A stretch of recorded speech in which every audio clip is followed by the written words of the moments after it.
Hello everyone. Previous video में हमने देखा था कि ट्रेडिशनल टेक्निक्स क्या होती हैं, कंट्रोलिंग की ट्रेडिशनल टेक्निक्स क्या क्या होती हैं। आज हम इस वीडियो में देखेंगे कि मॉडर्न टेक्निक्स क्या क्या हैं। ठीक है, तो मॉडर्न टेक्निक्स में हमने जैसा कि देखा है हमने कि कौन कौन से टॉपिक्स आते हैं। Return on investment, ratio analysis, responsibility accounting, management audit, PERT and CPM. और हम इसको डिटेल में देखेंगे कि इसके अंदर में कैसे ये सारी चीज़ें वर्क करती हैं, कैसे काम करती हैं। ठीक है, कंट्रोलिंग के कितने टेक्निक्स होते हैं? 2 टेक्निक्स होते हैं, एक ट्रेडिशनल है और एक मॉडर्न टेक्निक्स है। ठीक है, ट्रेडिशनल ओल्ड कॉन्सेप्ट है, मॉडर्न न्यू जनरेशन या न्यू एरा का कॉन्सेप्ट है। ठीक है, तो हम ट्रेडिशनल टेक्निक्स देख चुके हैं अपने वीडियो में। अब हम आज देखेंगे मॉडर्न टेक्निक्स ऑफ कंट्रोलिंग क्या है। तो first point is return on investment. Okay, what is return on investment? Return on investment क्या होता है? ठीक है, इसको हम देखेंगे और जानेंगे कि एक्चुअली में रिटर्न ऑन इन्वेस्टमेंट होता क्या है। ठीक है, जैसा कि नाम ये इस चीज़ को शो कर रहा है कि समथिंग विच इज रिटर्न। ठीक है, रिटर्न ऑन इन्वेस्टमेंट क्या होता है? Return on investment is defined as one of the important and useful technique. It is very important and useful techniques for the organisation. It's providing the guidance and providing, ठीक है, guidance provide करता है। It's providing a guidance and guidance किसके according guidance provide करता है? It's providing guidance to where we are investing our capitals. हम अपना capital कहाँ इन्वेस्ट करें, किस एरिया में इन्वेस्ट करें। ठीक है, जो एरिया हमारे लिए बेनिफिशियल होगा, प्रॉफिटेबल होगा, हम उसी एरिया में अपना इन्वेस्टमेंट करना चाहते हैं। ठीक है, तो रिटर्न ऑन इन्वेस्टमेंट भी उसी कॉन्सेप्ट पे बेस होता है। जैसा कि हम इंश्योरेंस में देखते हैं कि हम LIC की कोई पॉलिसी या कुछ भी खरीदते हैं, दिस इज़ आर इन्वेस्टमेंट, और जिस पे हमें रिटर्न अच्छा मिलता है। ठीक है, इन फ्यूचर में कम समय में ज़्यादा रिटर्न मिलता है। ठीक है, ज़्यादा बेनिफिट्स उसके साथ जुड़े होते हैं, हम उसी पॉलिसी को ले लेते हैं। तो सेम यही कॉन्सेप्ट यहाँ भी होता है कि something which are where we are investing and with this hope that in future we will earn some returns. तो मान लीजिए ABC, ठीक है, 3 तरह के फॉर्म है या 3 तरह के कैपिटल्स, हमको 3 जगह इन्वेस्टमेंट का हमारे पास ऑप्शन है। ठीक है, तो हम अपने 10 लाख रुपए को कहाँ इन्वेस्ट करें कि हमें रिटर्न जल्द से जल्द मिले। यहाँ रिटर्न 8 साल में मिलेगा, ठीक, यहाँ 6 ईयर में मिल जाएगा, यहाँ पे नहीं मिलेगा। तो कहीं ना कहीं हम analysis, ratio analysis, return on investment analysis के थ्रू ये जानेंगे कि अगर हम पैसा B फर्म में लगाते हैं तो ये कम से कम समय में हमको ज़्यादा से ज़्यादा रिटर्न दे सकता है। ठीक है, तो हम अपना कैपिटल कहाँ इन्वेस्ट करेंगे? प्रोजेक्ट B में इन्वेस्ट करेंगे। ठीक है, रिटर्न ऑन इन्वेस्टमेंट क्या होता है? This is a measuring overall performance of the organisation. Return on investment हमारे ओवरऑल परफॉर्मेंस, चाहे वो डिविजनल हो चाहे डिपार्टमेंटल हो, ठीक है, इन सारे ऑर्गेनाइजेशन का ये एनालिसिस हमें हेल्प करता है, मेजरिंग परफॉर्मेंस को मेजर करने में हेल्प करता है। ठीक है, एक सिंपल से एग्जाम्पल से हम समझेंगे that what is the ROI, what is the return on investment. Ram and Shyam both are a best friend. Okay, Ram Shyam को जब भी ज़रूरत पड़ती है उसको time, effort, money, emotional attention, मतलब जब भी whatever, whenever and, ठीक है, सुबह रात दिन जब भी उसे ज़रूरत पड़ती है कोई हेल्प की, किसी भी मदद की, किसी भी तरीके की हेल्प की, तो Ram is always ready for Shyam. ठीक है, तो कहीं ना कहीं राम भी इस होप से, इस उम्मीद में कि which they are investing on Shyam, ये क्या इन्वेस्ट कर रहा है श्याम के ऊपर? Time, effort, money, emotional attention. तो कहीं ना कहीं ये भी श्याम से उम्मीद करेगा कि श्याम भी इन फ्यूचर अगर राम को ज़रूरत पड़ती है तो इन सारी चीज़ों से उसे वो हेल्प करे। ठीक है, अगर श्याम भी राम को सेम रिटर्न देता है, सेम उसको भी ऐसे ही वैल्यू देता है जैसे राम श्याम को देता है, तो क्या होगा? ये फ्रेंडशिप क्या होगी? बनी रहेगी। ठीक है, बट अगर राम इनमें इतनी सारी चीज़ें देता है, जब भी श्याम को ज़रूरत पड़ती है वो हेल्प करता है, बट बदले में अगर श्याम इसको हेल्प नहीं करता है इन फ्यूचर जब राम को ज़रूरत होती है, तो क्या होगी? ये फ्रेंडशिप टिकेगी? नहीं टिकेगी, फ्रेंडशिप हमारी कट हो जाएगी। सेम ये चीज़ है कि कुछ भी हम अगर इन्वेस्ट करते हैं, किसी भी फॉर्म में इन्वेस्ट करते हैं, तो इस होप से ही करते हैं कि बदले में हमको भी कुछ ना कुछ रिटर्न ज़रूर मिले। ठीक है, तो सेम यही चीज़ यहाँ भी है। रिटर्न इन्वेस्टमेंट भी यही बताता है कि जहाँ भी इन्वेस्ट करें हम वो प्रॉफिटेबल एरिया हो। ठीक है, return investment can be use to measure the overall performance of organisation और इट्स इंडिविजुअल डिपार्टमेंट्स डिवीजन। ठीक है, चाहे वो जैसा भी हो। It can be calculated and under net income before after tax में be use for making comparison. Total investment includes both working as well as fix capital invested in the business. ठीक है, तो ये था हमारा रिटर्न ऑन इन्वेस्टमेंट। अब हम दूसरा पॉइंट क्या देखेंगे? Second point will be a ratio analysis. ठीक है, रेशियो एनालिसिस क्या होता है? रेशियो एनालिसिस में कैसे हम कैलकुलेट करते हैं। ठीक है, ये सारी जो टेक्निक्स हैं वो मॉडर्न टेक्निक्स हैं। जैसा कि हम जानते हैं कि मॉडर्न टेक्निक्स जो कंट्रोलिंग की मॉडर्न टेक्निक्स हैं, this are a recent origin and are comparatively new in management literature. ये सारी चीज़ें नई है जो कि मैनेजमेंट लिटरेचर में यूज़ की जाती हैं। ठीक है, और ये सारी टेक्निक्स जो हैं they are providing refusingly new thinking on this way in which various aspects of organization can be controlled।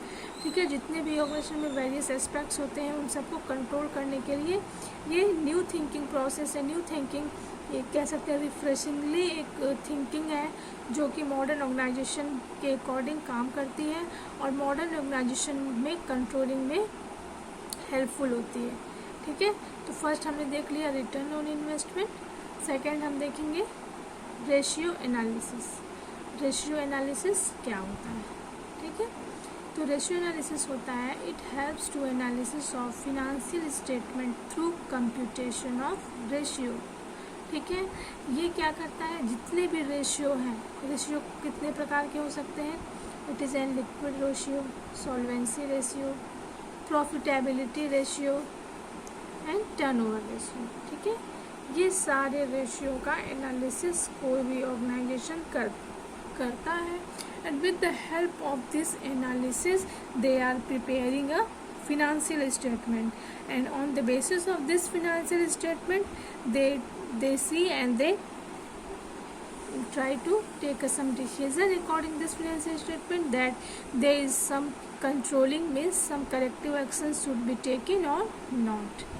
okay, तो रेशियो एनालिसिस क्या करता है? इस सारे रेशियो का एक कंप्यूटेशन करता है। ठीक है, रेशियो का, और उसके अकॉर्डिंग फिनेंशियल स्टेटमेंट बनाता है। अब हम वन बाय वन ये चीज़ देखेंगे कि what is a liquid ratio, then what is solvency ratio and then profitability ratio and turnover ratio. Now first one we are picking that liquid ratio. What is liquid ratio? ठीक है, liquid ratio वो ratio होता है, ठीक है, जो easily cash में convertible हो। ठीक है, ऑर्गेनाइजेशन दो तरह के एसेट्स का यूज़ करती है। ठीक है, फिक्स एसेट्स हो सकते हैं या करंट एसेट्स हो सकते हैं। ठीक है, तो ऑर्गेनाइजेशन क्या करती है? अगर उसको नया फर्म, नई फैक्ट्री, नया बिजनेस अगर उसको लगाना है, नया बिजनेस स्टार्ट करना है इन फ्यूचर, तो सबसे पहले they will try to analyse their ratio. Ratio analysis करेगी। रेशियो एनालिसिस में क्या करेगी? पहला वो they trying to find out the liquid ratio, कि उसका जो रेशियो है, लिक्विड रेशियो है, वो कितना है, कितनी लिक्विडिटी उसके पास है। ठीक है, तो मान लीजिए एज एग्जांपल हम देखते हैं कि उसने 4 लाख का गोल्ड रखा है। ठीक है, और बैंक अकाउंट में 8 लाख रुपीज़ है, कैश 2 लाख है उसके पास एंड बिल्डिंग्स 50 लाख के हैं। ठीक है, तो अब इसमें देखिएगा कि किसको उसको कन्वर्ट करने में कितना परसेंटेज, कितना टाइम, कितना एफर्ट उसको लग रहा है। ठीक है, तो गोल्ड अगर 4 लाख के हैं, इसको उसको कैश में कन्वर्ट करना है। They want to convert their golds in the liquid form, then how much effort there should be. ठीक है, तो कितने एफर्ट्स लगेंगे यहाँ पे?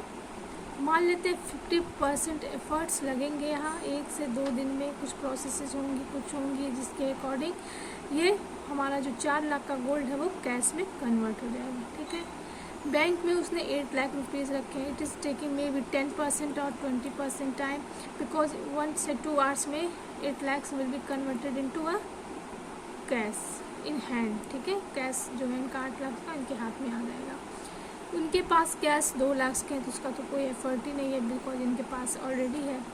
मेन प्रॉब्लम आएगी यहाँ बिल्डिंग्स में, because it is a fixed asset.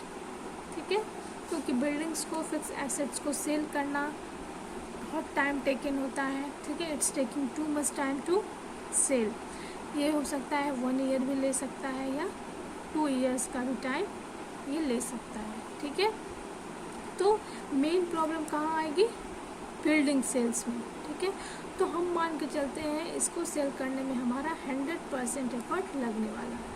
ठीक है, यानी इसको सेल करने में हमको 1 ईयर भी लग सकते हैं, 2 ईयर्स भी लग सकते हैं. तो on the basis of this analysis कि अगर उसको 1 करोड़ की फैक्ट्री बनानी है, 1 करोड़ की फैक्ट्री लेनी है, तो first of all he try to know that how much liquidity he have. Okay, कितने मात्रा में वो तुरंत लिक्विडिटी, तुरंत कैश में कन्वर्ट कर सकता है अपने कुछ एसेट्स को. अगर वो देखेगा कि उसके पास ऐसे एसेट्स हैं जो बहुत टाइम टेकन है, बहुत ईजिली कन्वर्टेबल नहीं है कैश में, तो वो अपने इस प्रोजेक्ट को मे भी कुछ समय के लिए आगे एक्सटेंड कर देगा.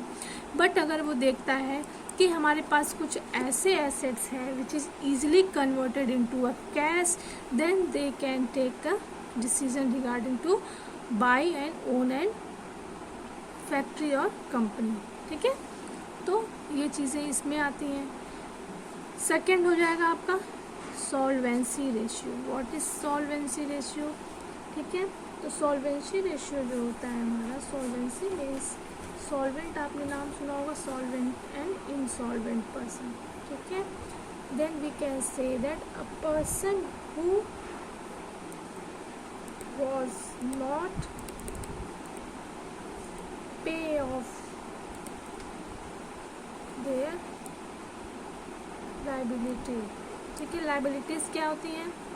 अगर आपने बैंक से कुछ पैसे उधार लिए हैं, ठीक है, तो आपको ये पैसे आपने जितने भी समय के लिए होंगे इसको, चाहे वो 1 ईयर के लिए हो या 2 ईयर्स के लिए हो. ठीक है, आपको क्या करना है?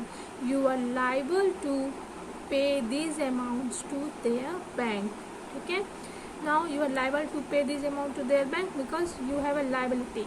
हम उधार क्यों लेते हैं? Why we are going to take a debt. ठीक है, डेट तभी हम लेते हैं जब हमारे पास उतना बैकअप में उतने एसेट्स होते हैं या उतने पैसे होते हैं कि हम इन फ्यूचर उसको हम पे कर सके बैंक को.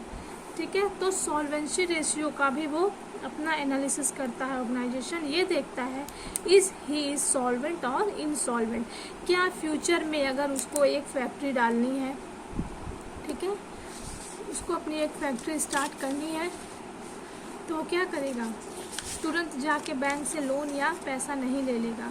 वो पहले अपनी सॉल्वेंसी को चेक करेगा कि क्या उसने जितने भी लायबिलिटीज़, कितनी लायबिलिटी है उसके पास, ठीक है, कितनी लायबिलिटीज़ नहीं है, एसेट्स कितने हैं, करंट एसेट्स कितने हैं, इन सब का वो एक एनालिसिस करेगा और देखेगा कि अगर वो देखता है कि इन फ्यूचर उसके पास ही इज़ एबल टू पे 10 लाख या 10 करोड़ रुपीज़, ठीक है, ईजिली, तो क्या होगा? He is a solvent person.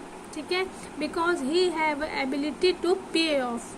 ठीक है, a person who is able to pay off their liabilities. ठीक है, तब तो वो फिर से लोन लेके या किसी भी थ्रू से वो नई फैक्ट्री को अपने स्टार्ट कर सकता है. बट अगर वो देखता है कि he is already have the many liabilities to pay, उसके पास खुद से बहुत सी पेंडिंग लाइबिलिटीज़ हैं जिसने अब जो कि ऑर्गेनाइजेशन ने अभी तक पे नहीं किया है. ठीक है, तो क्या इस कंडीशन में वो नया लोन लेगा? नहीं, क्योंकि उसके पास उसके बैंक्स में कुछ भी पैसे नहीं हैं. ठीक है, उसकी जो भी एक्स्ट्रा फैक्ट्रीज थी, दुकानें थी या ऑर्गेनाइजेशन जो भी फैक्ट्रीज थी, शॉप्स थी, सारी चीज़ें जो हैं बिक गई हैं. ठीक है, ऑलरेडी उसके ऊपर बैंक्स के बहुत ज़्यादा लाइबिलिटीज़ हैं, डेप्थ हैं, उधार हैं. ठीक है, उसने मार्केट से भी बहुत से पैसे उठा लिए. Means he have no way, no कोई रास्ता नहीं है इनके पास कि ये इस लाइबिलिटी को अपने पे कर सके। इस कंडीशन में क्या होगा, ये नया बिजनेस, नया फॉर्म कुछ भी स्टार्ट करने की नहीं सोचेगा। ठीक है, तो during starting new business, during starting new strategies, ठीक है, during controlling method they are using solvency ratio analysis in which they try to know that इस person is any organization is solvent or insolvent, if a person is able to pay their all kind of liabilities in futures and current, so in current and in the future, then they can may take a some debt and try to start a new business, new companies, new firm. But otherwise if they see during this ratio analysis, solvency ratio analysis, that a person is not able to pay off their all kind of liabilities, and so they can't take any debt and they can't try to start a new business, new firms and new companies. ठीक है, तो solvency ratio भी बहुत ही help करता है किसी भी organisation में कि क्या पर्सन को प्रॉफिट है या लॉस है, क्या कंट्रोलिंग, तो इसने कहीं ना कहीं कंट्रोलिंग की ना, कि इसने एक परफॉर्म में बता दिया yes you are liable to pay off their all kind of liability, then you can go to buy some new factories, new business. But now if it's present that no, we have not liable to pay of our all kind of liabilities, then they not start their new businesses in futures. ठीक है, तो solvency ratio में हम यही पता करते हैं कि अ पर्सन इज इनसॉल्वेंट और सॉल्वेंट. ठीक है, जैसे अगर आपके पास 10,000 रुपये हैं, ठीक है, अगर अचानक से आपको ज़रूरत पड़ती है और पैसों की, तो हमको लगता है आप 8 से या 9 या 5,000 रुपये के लिए एबल हो कि आप ले सकते हो, क्योंकि you have a total ability of 10,000, और 10,000 से ज़्यादा की एबिलिटी अगर आपके पास नहीं है तो आप उससे ज़्यादा उधार क्यों लोगे? अगर ले लोगे तो कैसे पूरा करोगे?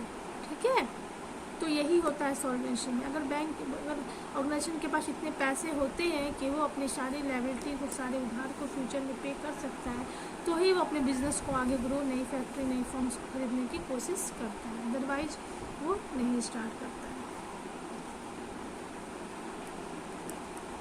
Now third point is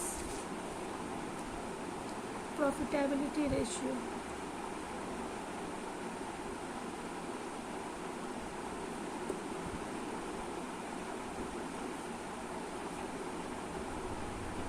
What is profitability ratio?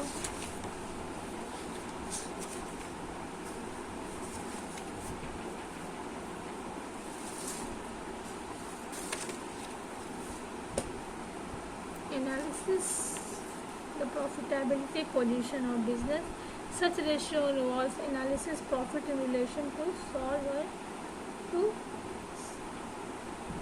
Funds और कैपिटल. ठीक है, मतलब नाम से ही ये चीज़ें एकदम क्लियर हो रही हैं कि प्रॉफिटेबिलिटी रेशियो क्या होता है. इसमें फर्म अपने क्या करता है, प्रॉफिट एंड लॉस के रेशियो का एनालिसिस करता है. ठीक है, अगर ये देखता है कि 2001 से 2005 तक इनकी पोजीशन क्या थी, ये प्रॉफिट पोजीशन में थे. ठीक है, बट सडनली आफ्टर 2005 टू 2009 इनको लॉस हो रहा है. ठीक है, तो मीन्स ये एक इंडेक्स देखते हैं, एक स्टैट्स देखते हैं कि इनका जो प्रॉफिट का ये ग्राफ था, ठीक है, ऐसे था या ऐसे ऐसे ऐसे, या मतलब इस ग्राफ का एनालिसिस करते हैं. वो इसमें देखते हैं प्रॉफिट एंड लॉस का कि क्या कंस्टेंट प्रॉफिट या कंस्टेंट लॉस हो रहा है इनको, या ज़्यादा से ज़्यादा लॉस इनको अभी तक हुआ है. तो ये क्या करेंगे, अपनी उस स्ट्रेटजीज में, उस पॉलिसीज़ में कुछ ना कुछ चेंजिंग करेंगे. ठीक है, और देखेंगे कि इस सिचुएशन में, इस ईयर में इनको प्रॉफिट हो रहा था और इस कंडीशन में इनको लॉस हो रहा था. तो according to this they try to analyse the profit and loss ratio. ठीक है, and in the basis of this they make some profit account and loss account, and on the basis of this they try to take some necessary action which they want to take. ठीक है। तो profit and loss ratio की भी ये लोग analysis करते हैं, ठीक है। फंड्स कितने थे, कितने रेज हुए हैं, कितने फंड लॉस हुए हैं, कितने, ठीक है। तो इन सारी चीज़, कॉस्ट कितनी जनरेट हो रही थी, पैसा वेस्टेज कितने हुए, इन सब चीज़ों का भी ये ध्यान इसमें रखते हैं, ठीक है।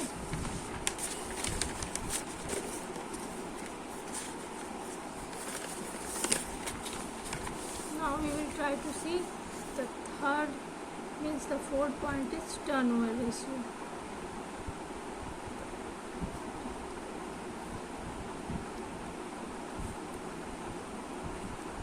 टर्नओवर रेशियो क्या होता है? टर्नओवर रेशियो है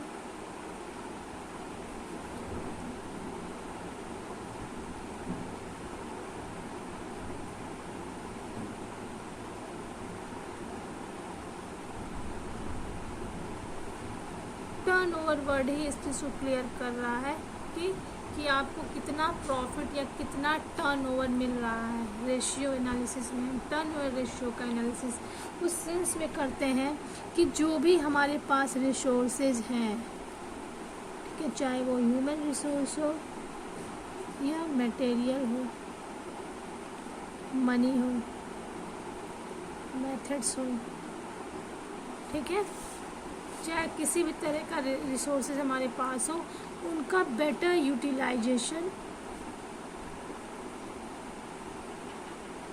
हो रहा है या नहीं हो रहा है, ठीक है। तो हम किस तरह से अपने रिसोर्सेज का बेटर यूटिलाइजेशन करें कि इन फ्यूचर में हमें जो भी प्रॉफिट मिले उसमें वेस्टेज कम हो, ठीक है, और कॉस्ट कम जनरेट हो, जिससे हमको प्रॉफिट मिले, ठीक है। तो हम कह सकते हैं it's calculated to determine the efficiency of operations based on effectively utilisation of resources, ठीक है। ये कहीं ना कहीं कंपनी की इफिशिएंसी पे फोकस करता है, ठीक है, कि कैसे किसी भी ऑपरेशंस को, किसी भी वर्क को इस तरह से किया जाए, इस तरह से उसको परफॉर्म किया जाए कि जो भी हमारे पास रिसोर्सेज हैं उनका बेटर यूटिलाइजेशन हो, जहाँ नेसेसरी हो ये रिसोर्सेज वहीं पे यूज़ हो सके। ऐसा ना हो कि जहाँ रिसोर्स ए की ज़रूरत थी वहाँ हम बी में उसको कंज्यूम कर दिए, यूज़ कर दिए, तो इससे क्या होंगे, वेस्टेज ज़्यादा से ज़्यादा जनरेट होंगे। और हमें यही कोशिश करना होता है कि जब during to utilisation of our resources हमको वेस्टेजेस कम से कम मिले, इस पे हमें ज़्यादा फोकस करना होता है, ठीक है। तो टर्नओवर रेशियो में हम यही एनालिसिस करते हैं कि कौन से रेशियो हैं, किस फॉर्म में, किस कॉम्बिनेशन में अपने रेशियो का हम एफिशिएंट तरीके से यूटिलाइजेशन करें कि हमें जो भी रिजल्ट मिले वो इफेक्टिवली उसका यूटिलाइजेशन रिसोर्सेज का और हमें प्रॉफिटेबल कंडीशन में हम हों, ठीक है। तो टर्नओवर में यही